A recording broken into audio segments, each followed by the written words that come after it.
Olá, turma! Agora vamos falar um pouquinho, ainda no tema de adoção, sobre como que funciona o cadastramento de crianças e adolescentes para adoção e também falar um pouquinho sobre o procedimento para o processo de adoção, tá? Primeiramente, vamos falar sobre esse cadastramento. Como que funciona o cadastramento dessas crianças e desses adolescentes para a adoção? Esse cadastramento vai ocorrer após a decisão judicial, precedida por estudo psicossociopedagógico, que irá constatar a impossibilidade de manutenção daquela criança ou daquele adolescente na família de origem. Estes casos geralmente vão se originar a partir de levantamento da ocorrência de abandono de crianças ou de adolescentes em instituições de acolhimento, ou pode ser também por atendimento realizado na vara da infância e da juventude de gestantes que estejam em conflito com a maternidade, ou seja, a gestante não está aceitando a maternidade e deseja, naquele momento ela está cogitando entregar o filho para adoção. E além das gestantes, nós temos também o atendimento realizado na vara da infância e da juventude de puérperas, ou seja, mulheres que acabaram de ter os filhos e que manifestam intenção de entregar o filho para adoção. Elas são encaminhadas pela rede pública ou pela rede particular de saúde, tá? Ou seja, elas estão fazendo o pré-natal e já manifestam, E a própria rede de saúde, que seja pública ou privada, vai fazer o encaminhamento dessas mulheres para a vara da infância e da juventude, para que elas passem a ter esse atendimento sistematizado para um possível processo de adoção. E falando no processo de adoção, vamos tratar um pouquinho dos procedimentos para que aconteça esse processo de adoção, É o preparo, desde o preparo até o final. Como que funciona isso?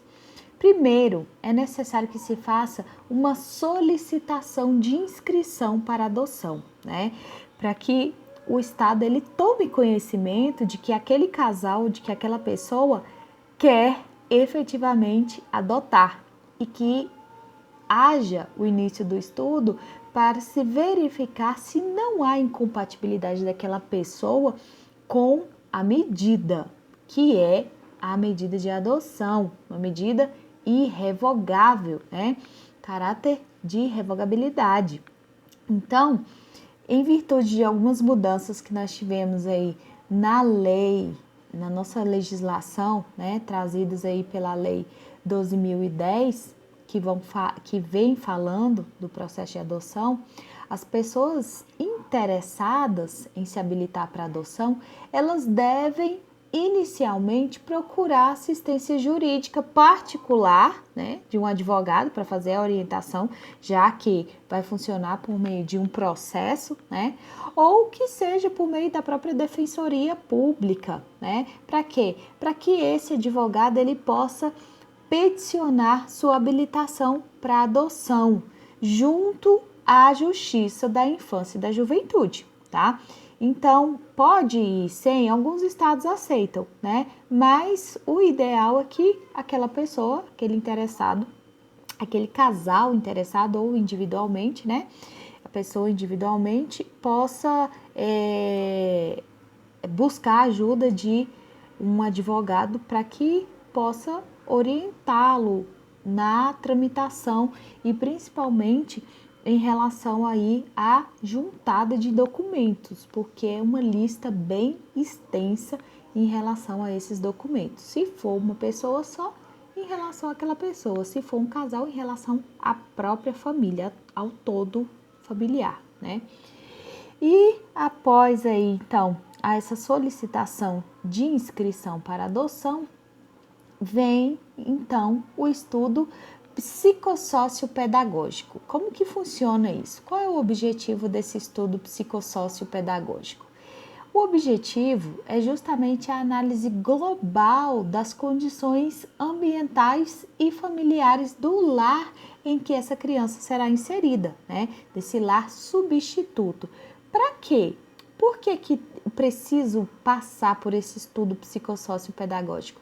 Para verificar o bem-estar da criança ou do adolescente se colocado nesta família, né? Tem que atender ao melhor interesse da criança. Então, eu preciso saber, preciso de um estudo multidisciplinar para verificar se essa pessoa ou estas pessoas têm efetivamente condição de adotar. Enfim, esse estudo permite inúmeras possibilidades de preparação e de amadurecimento do projeto de adoção, né? Por meio de escuta especializada, orientações, aconselhamentos terapêuticos, encaminhamentos das pessoas que estão dando entrada aí no procedimento, né?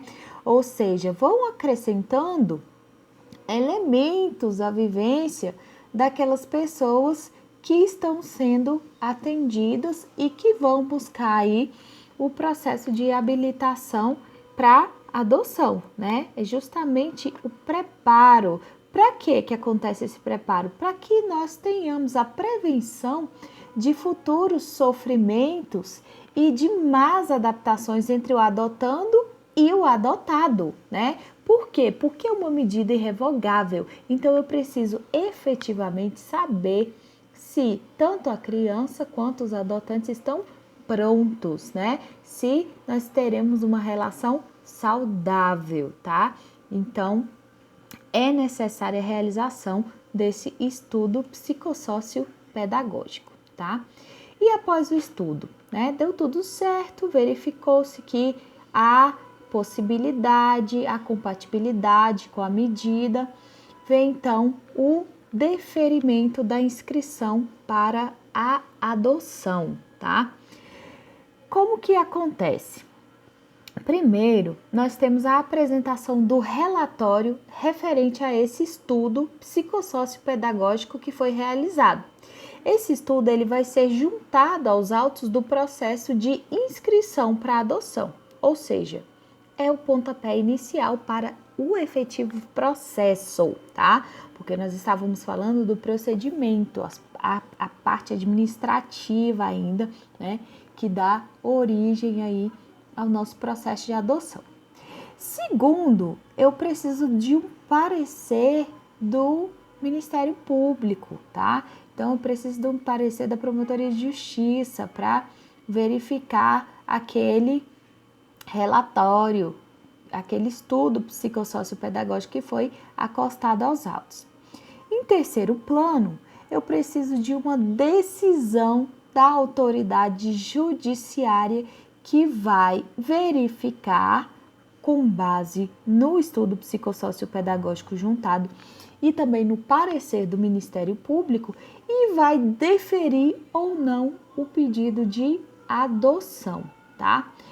Depois que esse pedido é deferido, nós vamos pelo deferimento, porque pelo indeferimento o processo acaba ali, né?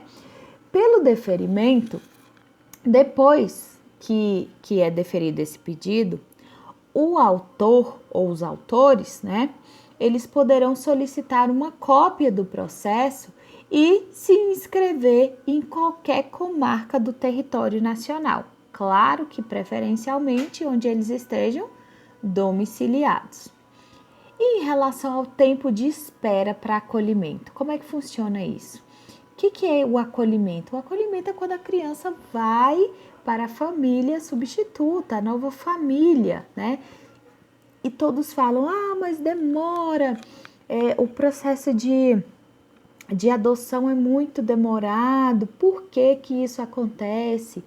Gente, isso é muito relativo, tá? Por que que é relativo? Porque vai depender das escolhas, das preferências que aquela pessoa, o adotante, né, ou aquele casal adotante, tenha feito em relação às características da criança, tá? tá? Então, esse tempo de espera para o acolhimento, ele vai variar conforme o perfil da criança ou do adolescente que o interessado se disponibiliza a acolher, e vai depender também do fluxo de crianças que são cadastradas para adoção naquela localidade que foi escolhida pelo adotante, tá? Então, restringir a disponibilidade para o acolhimento apenas de crianças recém-nascidas, por exemplo, obviamente vai implicar um tempo significativamente maior, tá? Então, quanto menor a criança, maior o tempo de espera para a acolhida. Como que funciona a apresentação da criança ou do adolescente para adoção e o estágio de convivência? Após esse procedimento, após a decisão judicial de cadastramento de crianças ou de adolescentes para a adoção, é realizada a consulta imediatamente do cadastro de pessoas que estão habilitadas a adotar.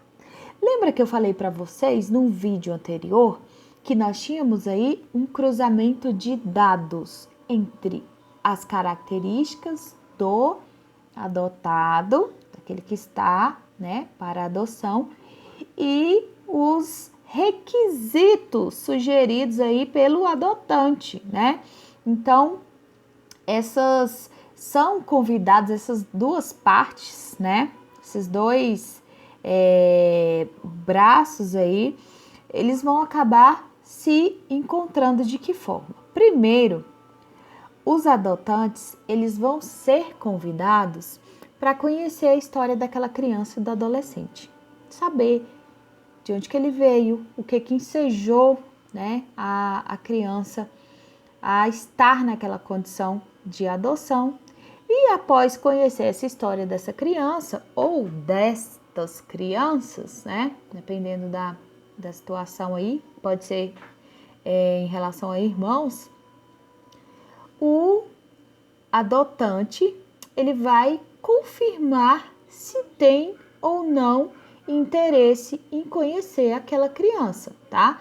Porque se ela tiver interesse, eu já vou dar um passo maior, que vamos então, a partir daí, para o acolhimento. Por isso que é necessário passar por todo esse procedimento, para que não haja posteriori a rejeição da criança, já que a medida é irrevogável, tá? Em se tratando de crianças, geralmente crianças maiores de 1 ano, é prevista sempre, gente, a realização desse estágio de convivência, tá? Por que que o estágio de convivência ele é realizado? Para que haja essa aproximação entre o adotante e o adotado, né? E essa aproximação gradativa, ela vai ser sempre acompanhada por uma equipe técnica interprofissional da Vara da Infância e da Juventude, para verificar como que está se saindo o adotante e o adotado, tá? Então, após esse estágio, vem então o pedido de adoção, né? Após o acolhimento da criança, o adotante ele deverá reunir toda a documentação necessária, vai protocolar o pedido de adoção por meio, agora sim, de um advogado, que seja particular ou pela Defensoria Pública, né? E junto à Vara da Infância e da Juventude, esse processo ele é gratuito, tá? Independentemente do nível de renda. Por quê? Porque é o interesse do Estado, né?